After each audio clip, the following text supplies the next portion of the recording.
आज हम सभी को नमस्कार। एक और हड्डी में गहराई से गोता लगाने जा रहा है द्रुतशीतन और मनमौजी मामला मारिया और वहाँ एंटोनियो नवारो की एक तस्वीर थी। बार्सिलोना में शादी की स्पेन उनके आनंद ले 9 साल की उम्र का अंतर लग रहा था महत्वहीन, लेकिन जो कोई नहीं जानता था वह यह था कि मारिया की पत्नी के पास एक गुप्त सेक्स गुलाम था। जब उसका पति एक बाधा बन गया उसकी कामुक जीवन शैली, उसने फैसला किया कि वह इसकी चौंकाने वाली जानकारी जाना पड़ा। पुलिस का पता चलने के बाद अपराध छोड़ दिया गया। हर कोई एक अच्छी तरह से नस्ल का मेहमान है। स्पेनिश परिवार 16 सितंबर 1990 को मारिया ने एक विशेषाधिकार प्राप्त परवरिश का आनंद लिया। अपने माता पिता और 4 भाई बहनों के साथ उसके पिता का आकर्षक नलसाजी व्यवसाय एक आरामदायक जीवन शैली के लिए सुनिश्चित परिवार। उसके भक्त माता पिता ने उसका नाम मारिया रखा। यीशु एक ऐसा नाम है जिसे वह गहराई से घृणित करती है। मारिया ने कम उम्र से ही दिखाया असाधारण कलात्मक प्रतिभा जीतना। उनके चित्रों के साथ कई कला प्रतियोगिताएं। जैसे जैसे वह परिपक्व होती गई वह तेजी से बढ़ती गई, सामाजिक मानदंडों के प्रति उदासीन, और उसने हाई स्कूल के बाद छोड़ दिया पढ़ाई के पीछे उसका प्रांतीय जीवन। इस हलचल में बार्सिलोना में नर्सिंग शहर मारिया अपने दम पर नया बनाने में आया, दोस्तों को गले लगाते हुए, और शहर की जीवंत नाइटलाइफ ने अपने हमड्रम गृहनगर में कभी वापस नहीं आने की कसम खाई। मैं अपने अस्पताल इंटर्नशिप एंटोनियो के दौरान मारिया से मिला, एक अनुभवी इंजीनियर और एक बूढ़ा आदमी उसके भाई के कॉलेज के दोस्त द्वारा मार डाला। उसकी सुंदरता, वह ऊंची एड़ी के जूते पर सिर गिर गया। मोहब्बत, उन्होंने 2011 में डेटिंग शुरू की। प्यार में ऊंची एड़ी के जूते पर सिर। मारिया एंटोनियो की पहली गंभीर के रूप में 9 साल की उम्र के अंतर के बावजूद रिश्ते वे सभी के लिए एकदम सही जोड़ी की तरह लग रहे थे। 5 साल एक साथ रहने के बाद ऑडियंस एंटोनियो उसने प्रस्ताव दिया और उन्होंने जल्द ही शादी की तारीख तय की, 3 सितंबर को 2016। उन्होंने अपना वचन दिया। एक उज्जवल निर्माण प्रतिज्ञा के लिए प्रतीत होता है भविष्य एक साथ, लेकिन लिबास के नीचे उनकी खुशहाल शादी में कुछ अंधेरा दुबका हुआ। शादी के बाद शाही जोड़े मारिया अक्सर संतोष फीका महसूस करने लगे। एंटोनियो के नियंत्रण के बारे में शिकायत, प्रकृति घुटन और हावी महसूस कर रही है। इस बीच एंटोनियो को मारिया बेवफाई और पुराने धोखे पर संदेह था। वे वास्तव में ध्रुवीय विपरीत। एंटोनियो था अंतर्मुखी एक घर के शरीर में, जबकि मारिया आउटगोइंग और सामाजिक थी, एक पोचिन के साथ पार्टी करने और नए दोस्त बनाने के लिए। इन मतभेदों के बावजूद लोगों को उम्मीद थी कि वे सुलह करेंगे और सद्भाव पाएंगे, लेकिन 16 अगस्त को एक चौंकाने वाली घटना 2017 उनकी शादी के सिर्फ 11 महीने उस सुबह ने सब कुछ बदल दिया। एंटोनियो बाहर जाने वाला था काम के लिए। उसकी कार के पास एक था अज्ञात हमलावर ने उसे बेरहमी से चाकू मार दिया। 6 बार एंटोनियो मौके पर ही मर गया। यह 8 घंटे बाद तक नहीं था कि एक पड़ोसी ने अपने बेजान शरीर की खोज की। पुलिस लगभग 3:30 बजे अपराध स्थल पर पहुंची। शुरू में उन्हें एक असफल डकैती का संदेह था, लेकिन इस सिद्धांत को जल्द ही त्याग दिया गया जब उन्होंने एंटोनियो के निजी सामान को अपने बटुए सहित पाया। दुखद समाचार सुनने पर अछूता एंटोनियो की पत्नी, माता पिता और भाई असंगत थे। पुलिस ने मारिया के साथ अपनी जांच शुरू की और पूछा कि क्या वह किसी को भी जानता था जो एंटोनियो को नुकसान पहुंचाना चाहता है। अपराध स्थल ने एक यादृच्छिक हमले के बजाय एक योजनाबद्ध हत्या का सुझाव दिया। एक दोहक से त्रस्त मारिया ने जोर देकर कहा कि वह किसी को भी नहीं जानती थी जो उसके पति एंटोनियो के रिश्तेदारों, दोस्तों और सहकर्मियों को नुकसान पहुंचाना चाहेगा। सभी ने एक चित्रित किया दयालु और सज्जन व्यक्ति। त्रासदी के 3 दिन बाद किसी भी ज्ञात दुश्मन से रहित जांच। एंथनी के परिवार ने सेवा में उसके लिए अंतिम संस्कार किया। मारिया ने अपने गालों पर आंसू बहाए। एक हार्दिक पत्र पढ़ा जो उसने अपने दिवंगत पति को लिखा था। गहरा दुख व्यक्त किया और हर किसी के मन में ज्वलंत सवाल था कि एंथनी को किसने मारा था, जैसा कि हत्या की जांच में आम है। पुलिस ने शुरू में मारिया एंथनी की पत्नी पर अपना ध्यान डाला, लेकिन जैसे ही जांच सामने आई, मारिया अपने साक्षात्कार के दौरान सामान्य से बहुत दूर निकली। पुलिस के साथ मारिया ने एक बहाना दिया था जिसमें दावा किया गया था कि वह हत्या से पहले रात को काम पर थी और एंथनी को उसकी शिफ्ट बदलने के बारे में लिखा था। हालांकि पुलिस ने पाया कि वह उस रात अस्पताल में नहीं थी। इसके अलावा पूछताछ के दौरान मारिया का व्यवहार अजीब था। जबकि वह अपने पति की मौत के बारे में व्याकुल दिखाई दी, वह ब्रेक के दौरान लगातार अपने फोन पर थी। लगातार एक व्यवहार जो जासूसों को अजीब लगा। मारिया छिपी हो सकती है कुछ। उन्होंने किसी भी ले को उजागर करने की उम्मीद में अपने फोन को टैप करने का फैसला किया। इस फैसले से मामले में एक महत्वपूर्ण सफलता मिली। 5 महीने बाद 10 जनवरी 2018 को वायर टैप परिणामों ने 2 संदिग्धों की गिरफ्तारी की। उनकी पहचान मारिया के गुप्त जीवन की खोज के साथ मिलकर सभी को स्तब्ध कर दिया। मारिया का जोस नाम के एक 43 वर्षीय पीआर पेशेवर के साथ संबंध था, जिससे वह एंथनी से 3 महीने पहले मिली थी। पुलिस को शुरू में जोस पर एंथनी को मारने का एक मकसद होने का संदेह था, जिससे उसकी मारिया अफेयर गिरफ्तारी हुई। लेकिन पूछताछ में यह पता चला कि जोस मारिया की वैवाहिक स्थिति से अनजान था। जब वे डेटिंग शुरू की, उन्होंने केवल पाया कि मारिया एंटोन की हत्या के बाद विवाहित थी, लेकिन चौंकाने वाले खुलासे के बावजूद उन्होंने उसे माफ कर दिया। एंटोन की मृत्यु के बाद उनका रिश्ता जारी रहा और जोस ने मारिया से शादी करने पर भी विचार किया। इस जानकारी के प्रकाश में पुलिस ने जोस को एक संदिग्ध के रूप में खारिज कर दिया। फोन टैप ने मारिया के सल्वाडोर के 47 वर्षीय सहयोगी सल्वाडोर की गिरफ्तारी भी की, जो जुड़वा 18 वर्षीय बच्चों के पिता थे और 22 साल से विवाहित थे, एक विनम्र व्यक्ति के रूप में उनके सहकर्मियों।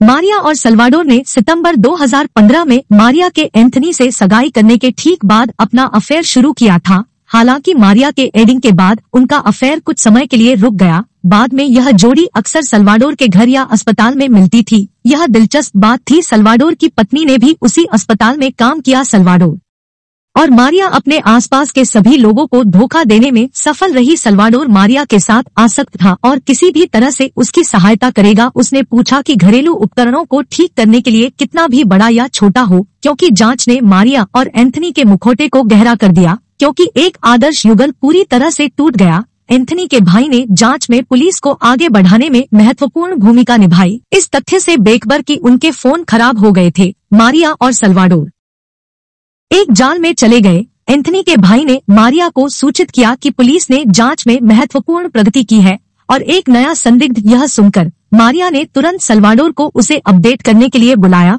पुलिस ने इस प्रतिक्रिया का अनुमान लगाया था, उनके संदेह को और मजबूत करते हुए कि मारिया और सल्वाडोर को एंथनी की हत्या में फंसाया गया था। इन घटनाओं के प्रकाश में मारिया को उसी दिन पुलिस हिरासत में ले लिया गया था, जिस दिन सल्वाडोर को 10 जनवरी 2018 को गिरफ्तार किया गया था। हालांकि पूछताछ के दौरान मारिया ने अपने पति की मौत में किसी भी तरह की भागीदारी से इनकार किया। उसने सल्वाडोर पर उंगली उठाई, उसे एक के रूप में चित्रित किया, बोडेड सहकर्मी, जो मारिया सल्वाडोर के अनुसार उसे रखने के लिए टेबेश लंबाई चला गया था। एक सहयोगी था जो उसके साथ परेशान हो गया था और अपने पति, अपने रोमांटिक प्रतिद्वंद्वी की हत्या कर दी थी। उसके बारे में अपनी कल्पना को पूरा करने के लिए उसके बारे में आईएएस मारिया मैरी के दोनों कानून आसान और सल्वाडोर को उसी जेल में रखा गया था, क्योंकि वे इस अवधि के दौरान अपने मुकदमे का इंतजार कर रहे थे। सल्वाडोर के बचाव पक्ष के वकील ने उनसे अपने अपराध और सजा को कम करने के लिए मारिया के अपराधों को उजागर करने का आग्रह किया। हालांकि अभी भी मारिया के साथ गहराई से आसक्त थे, सल्वाडोर ने बीन्स को फैलाने से इनकार कर दिया, खासकर पत्र में उससे एक उत्कट प्रेम पत्र प्राप्त करने के बाद। मारिया ने उसके लिए अपनी लालसा, उसके प्यार और उनके भविष्य की प्रत्याशा को एक साथ सेवा करने के बाद व्यक्त किया। सल्वाडोर को यह पत्र देने के लिए उनके वाक्यों मारिया ने कई साथी कैदियों के साथ यौन एहसान का सहारा लिया। फिर भी एन सल्वाडोर ने पाया कि मारिया कम से कम 2 अन्य कैदियों के साथ शामिल थी। उनकी उम्मीदें दोहक और रोष के एक मेलस्ट्रॉम में पूरी तरह से बिखर गई थी। उन्होंने पूरी सच्चाई प्रकट करने का फैसला किया। यह तब था जब घटना का पूरा विवरण सामने आया। एंथोनी, एक इंजीनियर, एक गंभीर कार्यस्थल दुर्घटना में मौत से बाल-बाल बच गया था, जिसने दुखद रूप से अपने कई सहयोगियों के जीवन का दावा किया। इस खबर को सुनकर मारिया ने सल्वाडोर में एंथनी के लिए अपनी गुप्त इच्छा को दुर्घटना में नष्ट कर दिया। इस प्रकार एंथनी की हत्या करने की उनकी साजिश शुरू हुई। 12 अगस्त 2017 की तारीख निर्धारित करने के बाद, सावधानी पूर्वक विचार करने के बाद, उन्होंने एंथनी को मारने के लिए चाकू का उपयोग करने का फैसला किया। हत्या अपराध के दिन यह सल्वाडोर था जिसने हत्या के हथियार को सेप्टिक टैंक में निपटाने का काम किया था। पुलिस ने बाद में चाकू बरामद किया और इसे एंथनी को मारने के लिए इस्तेमाल किए गए हथियार के रूप में पुष्टि की। जब हत्या से पहले की रात को मारिया के ठिकाने के बारे में पूछा गया, सल्वाडोर ने कबूल किया कि वह एक तथ्य नहीं जानता था जिसने भौहें उठाई। मारिया उस रात कहाँ थी? बाद की जांच में मारिया के पास एक चौंकाने वाला सच सामने आया। पूरी रात एक और प्रेमी टॉमस के साथ बिताई। उनका अफेयर एंथनी टॉमस से मारिया की शादी से 6 महीने पहले शुरू हुआ था। मारिया ने एंथनी से शादी करने से रोकने की कोशिश की थी, इसके बजाय उसके साथ अपना जीवन बिताने की पेशकश की थी, लेकिन मारिया ने मना कर दिया था। एंथनी ने अंततः संबंध की खोज की, लेकिन एक गर्म तर्क के बाद उसने मारिया को इस शर्त पर माफ करने का फैसला किया कि उसने टॉमस के साथ सभी संबंधों को काट दिया। मारिया सहमत हो गई, लेकिन वास्तव में उसने कभी भी अपना संबंध नहीं तोड़ा। थॉमस ने पुलिस को बताया कि मारिया ने अक्सर एंथनी के अपमानजनक व्यवहार के बारे में शिकायत की थी, लेकिन वह अपने पति मारिया की हत्या की योजना बनाने से एक रात पहले इन दावों की सच्चाई को सत्यापित नहीं कर सका और थॉमस ने अगली सुबह एक साथ रात का खाना खाया। क्योंकि एंथनी काम के लिए तैयार था, सल्वाडोर पहुंचे। अपनी मोटरसाइकिल पर जल्दी एक टोपी और काले फ्रेम वाले चश्मे पहने हुए मारिया की द्रुतशीतन योजना को पूरा करने के लिए मारिया ने उसे और लेटेक्स दस्ताने दिए थे। उंगलियों के निशान छोड़ने से रोकने के लिए साल्वाडोर गैरेज में छिप गया, धैर्यपूर्वक एंथनी के आगमन की प्रतीक्षा कर रहा था। अपने मौके को जब्त करते हुए उसने चुपके से पीछे से एंथनी से संपर्क किया और एक क्रूर हमले में उसे 6 बार चाकू मारा। एंथनी के पास प्रतिक्रिया करने का समय नहीं था। पुलिस संदेह पैदा करने से बचने के लिए साल्वाडोर ने केवल अपने व्हाट्सएप प्रोफाइल को एक रहस्य अपडेट किया। संकेत वह और मारिया सहमत थे।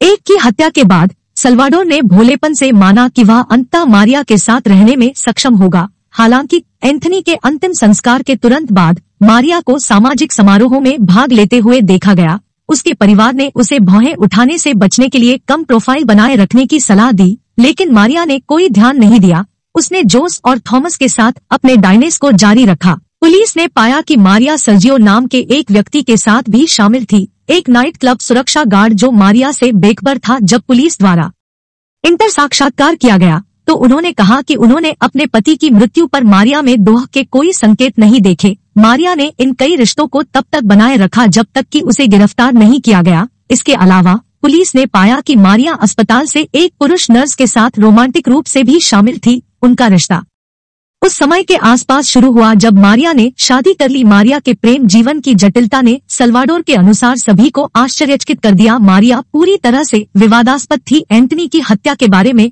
वह अपने पति की मृत्यु के प्रति उदासीन लग रही थी। उसकी प्राथमिक चिंता बीमा भुगतान थी। एंथनी के पास जीवन बीमा पॉलिसी थी और मारिया एंथनी की मौत की हिंसक प्रकृति के कारण यूरो 1100 का मासिक विधवा लाभ प्राप्त करने के लिए खड़ी थी। मारिया को $48,000 का अतिरिक्त मुआवजा भी मिलेगा। उसने प्रशासन से एंथनी की मौत को हिंसक हत्या के रूप में वर्गीकृत करने का आग्रह किया, इसलिए वह बीमा भुगतान को अधिकतम कर सकती है। सभी संकेत उसकी ओर इशारा करते हैं के रूप में वित्तीय लाभ। बढ़ते साक्ष्य के बावजूद मारिया ने अपने पति की हत्या की साजिश रचने से इनकार किया। उसने कई यौन संबंधों को कबूल किया, लेकिन अपनी बहन के घर पर साल्वाडोर के साथ हत्या के बाद की बैठक के बारे में हत्या की साजिश में किसी भी तरह की भागीदारी से इनकार किया। मारिया ने दावा किया कि साल्वाडोर वह था जिसने उसे एंथनी की मौत के बारे में सूचित किया था। वह पुलिस से संपर्क करने से बहुत डरती थी, फिर भी विरोधाभासी रूप से साल्वाडोर से मिलने से बेखौफ पुलिस ने उसकी कहानी को असंबद्ध पाया। अधिकारियों को यह स्पष्ट था कि उसने एंथनी की मौत की साजिश रची थी और साल्वाडोर उनके रिश्ते में गहराई से जुड़ा हुआ था। मारिया का मोहरा बन गया था। हाई प्रोफाइल हत्या का मुकदमा आधिकारिक तौर पर 14 अक्टूबर 2020 को शुरू हुआ। अभियोजन पक्ष ने तर्क दिया कि मारिया अपने पति की हत्या की योजना बनाने, सच्चाई को छिपाने का प्रयास करने और कारावास के अलावा कोई पछतावा नहीं दिखाने के लिए कड़ी सजा की हकदार थी। मारिया को एंथनी के परिवार को 1 महीने बाद 250 नवंबर 18 को कानूनी फीस में यूरो 2020 का भुगतान करने का आदेश दिया गया था। जूरी ने मारिया को अपने पति की हत्या का दोषी पाया, उसे 22 साल की जेल की सजा सुनाई। साल्वाडोर वास्तविक हत्यारे ने अधिकारियों के साथ सहयोग किया और उसकी दोषी याचिका को अनुकूल रूप से स्वीकार किया गया कि उसे 18 साल की सजा मिली। फैसले ने मारिया के माता पिता को चकनाचूर कर दिया, जिन्होंने शुरू में उसकी बेगुनाही पर विश्वास किया था। साल्वाडोर का परिवार समान रूप से तबाह हो गया था। उसकी पत्नी ने तलाक के लिए दायर किया, सदमे को व्यक्त करते हुए कि उसका पति ऐसा जघन्य अपराध कर सकता है जो उसने साल्वाडोर के साथ काम किया था। और उसी अस्पताल में मारिया जेल की सजा के दौरान उसकी नाक के नीचे होने वाले चक्कर से बेखबर। मारिया ने कोई पछतावा नहीं दिखाया, उसने अपनी पिछली सामाजिक आदतों को जारी रखा, साल्वाडोर में रुचि खो दी। मारिया जल्दी से डेविड मारिया के अलावा जेल स्कूल के घंटों के दौरान डेविड नामक एक दोषी हत्यारे के साथ गुप्त बैठकों में शामिल हो गई। जेल की रसोई में काम करने वाले एक कैदी के साथ यौन संबंध बनाए रखा, अन्य कैदियों से सिगरेट और बढ़िया शराब प्राप्त करने के लिए अपने आकर्षण का उपयोग करते हुए। दूसरी ओर साल्वाडोर भावनात्मक रूप से टूट गया था। उसके वयस्क बच्चों ने उससे मिलने से इनकार कर दिया, अपने पिता के साथ संबंध काट दिया। साल्वाडोर एक वैरागी बन गया, अक्सर बिना किसी स्पष्ट कारण के रोता रहा। जेल अधिकारियों के पास आत्महत्या को रोकने के लिए उपाय हैं। आमतौर पर 2 सप्ताह तक चलते हैं।